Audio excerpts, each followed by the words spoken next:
गणतंत्र पर्व एवं अगस्ट 15 उपलक्षे समस्त को हार्दिक अभिनंदन शुभेच्छा। जिते बड़े आम देश पालुची से आमे ये समस्ते पालिबा।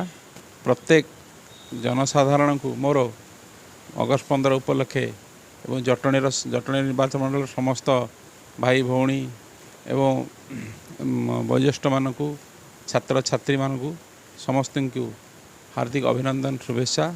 यही पर्व रे समस्ते सामिल होई गणतंत्र को समस्ते आगू नवा एक हवा आम जातीय तिरंगा तले समस्ते रहिबा। यह ही आमर मूल उद्देश्य एवं लक्ष्य। एवं अगस्ट 15 भली एक पवित्र दिन रे आमे समस्ते एकत्रित होई जनगण मन अधिनायकर गीतरे समस्ते निजको बांधी रखिबा। वंदे उत्कल जननी।